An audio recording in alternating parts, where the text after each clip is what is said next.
हिमालय के राजा हिमवंत और उनकी पत्नी मैना देवी शिवजी के भक्त थे।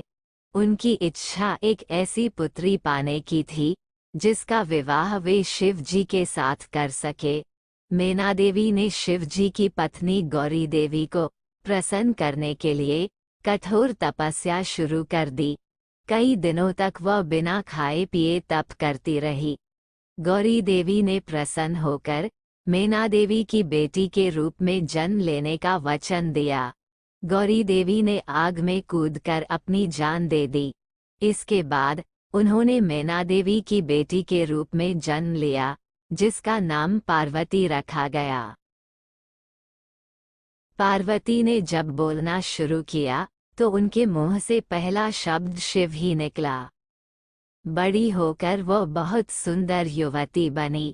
इस बीच शिव जी ने अपनी पत्नी की मृत्यु से दुखी होकर लंबा ध्यान शुरू कर दिया था।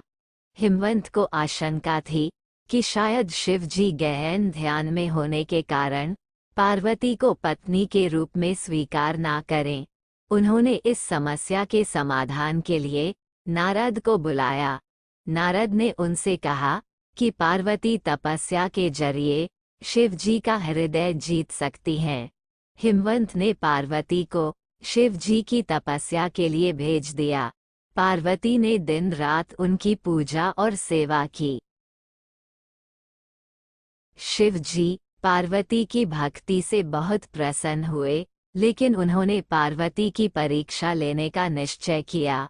उन्होंने एक युवा ब्राह्मण का रूप धारण किया और पार्वती के पास जाकर कहने लगे कि भिखारी की तरह रहने वाले शिव जी से विवाह करना सही नहीं होगा।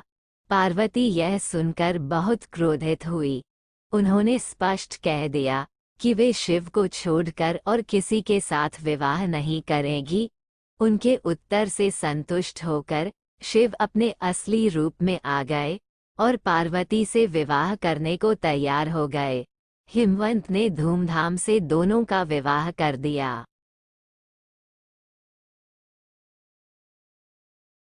एक बार की बात है, तारकासुर नाम के एक असुर ने बड़ी कठोर तपस्या की। उसकी तपस्या से प्रसन्न होकर ब्रह्मा जी ने उसे वरदान दिया कि उसे सिर्फ शिव जी का पुत्र ही मार पाएगा। इस शक्तिशाली वरदान को पाकर तारकासुर बहुत घमंडी हो गया। उसने स्वर्ग लोक और पृथ्वी लोक पर उपद्रव मचाना शुरू कर दिया। उसके इस उत्पात से देवता परेशान हो गए थे। उन्होंने शिव जी से तारकासुर को रोकने का अनुरोध किया। उस समय तक शिव जी को कोई पुत्र नहीं था। पुत्र के लिए शिव जी ने 6 चेहरे बनाए। हर चेहरे पर एक तीसरा नेत्र भी था। इन आँखों से चिंगारियां निकली और उनसे 6 बच्चे बन गए। शिव की पत्नी पार्वती बहुत प्रसन्न हुई और सभी बच्चों को गोद में लेकर गले से लगाने लगी। उन्होंने इन बच्चों को इतने जोर से गले लगाया कि 6 बच्चे मिलकर 6 सिर वाले एक बच्चे में बदल गए। इस बच्चे का नाम कार्तिकेय रखा गया। इस प्रकार शिवपुत्र कार्तिकेय ने देवताओं की सेना लेकर तारकासुर से लड़ाई लड़ी और उसे मार डाला। तभी से कार्तिकेय को युद्ध का देवता कहा जाने लगा।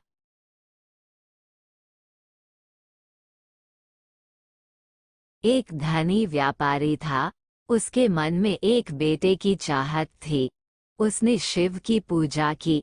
शिव जी ने उसे पुत्र प्राप्ति का वरदान दिया, लेकिन ये भी कहा कि वह पुत्र केवल 12 वर्ष तक ही जीवित रह पाएगा। व्यापारी ने और अधिक लगन से पूजा पाठ शुरू कर दिया। जब उसका बेटा 11 वर्ष का हुआ तो उसने धर्म की पढ़ाई के लिए उसे काशी भेज दिया। रास्ते में लड़का राजधानी में रुका। वहां राजकुमारी का विवाह हो रहा था। दूल्हा काना था, लेकिन उसका पिता ये बात छुपाना चाहता था। उसने व्यापारी के बेटे से दूल्हे की जगह बैठ जाने को कहा। विवाह के बाद व्यापारी के बेटे ने एक कपड़े पर सारी सच्चाई लिख दी और उसे राजकुमारी को दे दिया। इसके बाद वह काशी चला गया। जब राजकुमारी ने कपड़े पर लिखा संदेश पढ़ा तो उसने काने दूल्हे को अपना पति मानने से इनकार कर दिया। वो व्यापारी के बेटे की प्रतीक्षा करने लगी। जब व्यापारी के बेटे की आयु 12 वर्ष की हो गई तो उसकी मौत हो गई। व्यापारी के पूजा पाठ और भक्ति से शिव जी प्रसन्न हो गए। उन्होंने उसको फिर से जीवित कर दिया। व्यापारी का बेटा राजकुमारी को पत्नी के रूप में लेकर घर आ गया।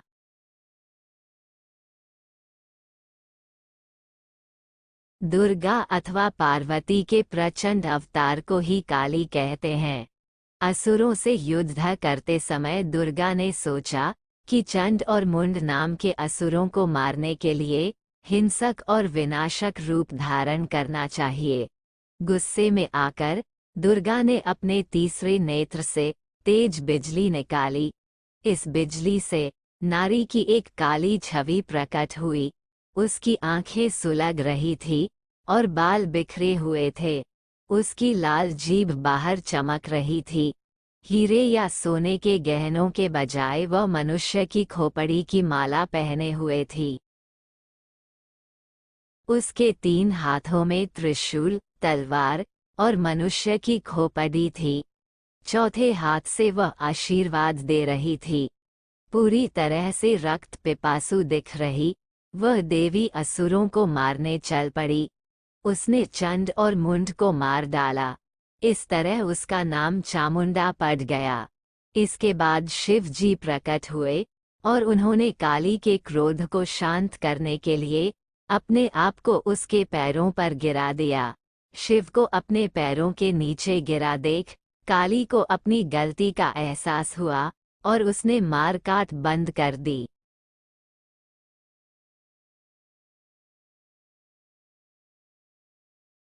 मृदकंदु ऋषि ने शिव की तपस्या करके पुत्र प्राप्ति का वरदान मांगा।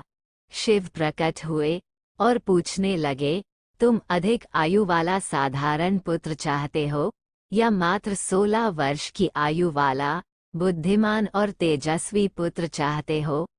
मृदकंदु ने सोचा, अगर मैं बुद्धिमान पुत्र मांगता हूँ तो वह 16 वर्ष की उम्र में ही मर जाएगा, लेकिन अगर मैं अधिक आयु वाला पुत्र मांगता हूँ तो वह बुद्धिमान नहीं होगा। उन्होंने बुद्धिमान पुत्र मांग लिया। कुछ ही दिनों में उनकी पत्नी ने एक पुत्र को जन्म दिया जिसका नाम उन्होंने मार्कंडेय रखा। वह बहुत सुंदर, बुद्धिमान, दयालु और सभी गुणों से परिपूर्ण था। जब मार्कंडेय 16 वर्ष का होने वाला था तो उसके माता पिता ने उसे उसकी मृत्यु की बात बता दी।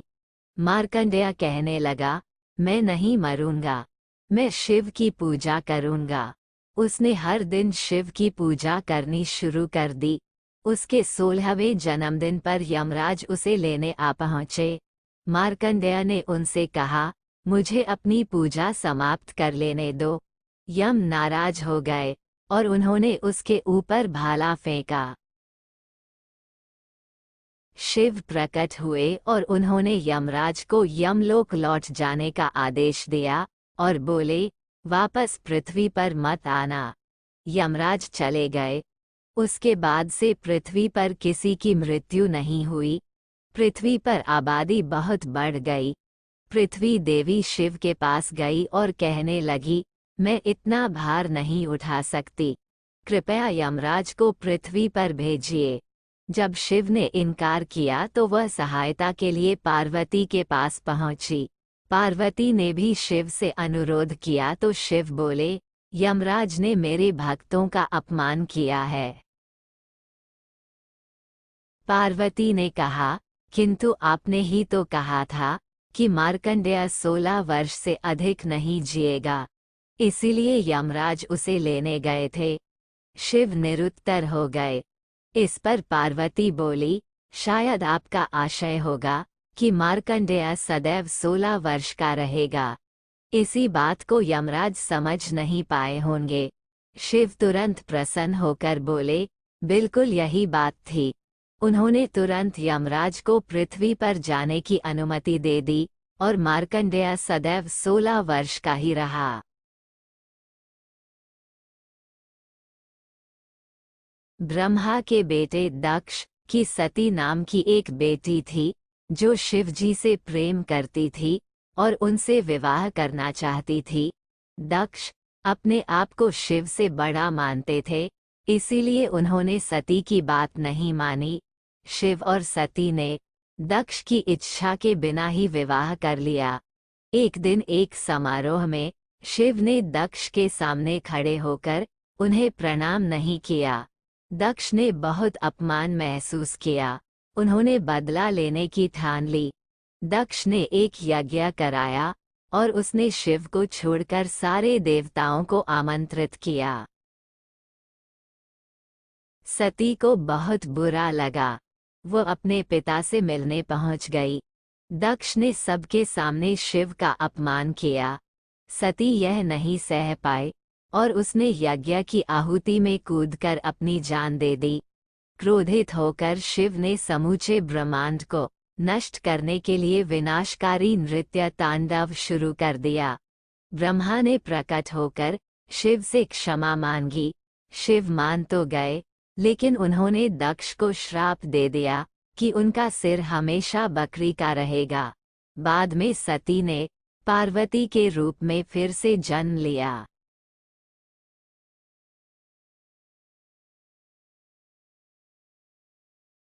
राजा दक्ष ने अपनी 27 बेटियों का विवाह चंद्रमा के साथ कर दिया था।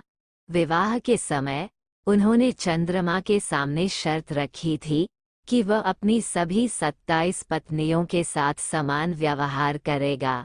चंद्रमा एक एक रात अपनी हर पत्नी के महल में बिताता था, लेकिन अपनी रोहिणी नाम की पत्नी से वह अधिक प्यार करता था। जिस रात को वह रोहिणी के महल में जाता, उस रात वह सबसे अधिक चमकता था। उसकी शेष पत्नियों को ये बुरा लगता था। उन्होंने अपने पिता से उसकी शिकायत की। दक्ष ने चंद्रमा को श्राप दे दिया कि वह अपनी चमक खो देगा। दिन में सूरज चंद्रमा को अपना दिव्य प्रकाश दे देता था।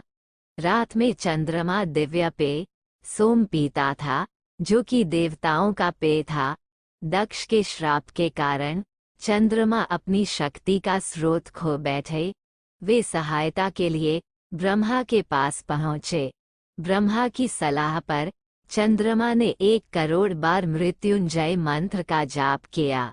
इससे शिव जी प्रसन्न हो गए और उन्होंने चंद्रमा को श्राप से आंशिक रूप से मुक्त कर दिया। तभी से चंद्रमा सिर्फ कुछ रातों में ही चमकता है।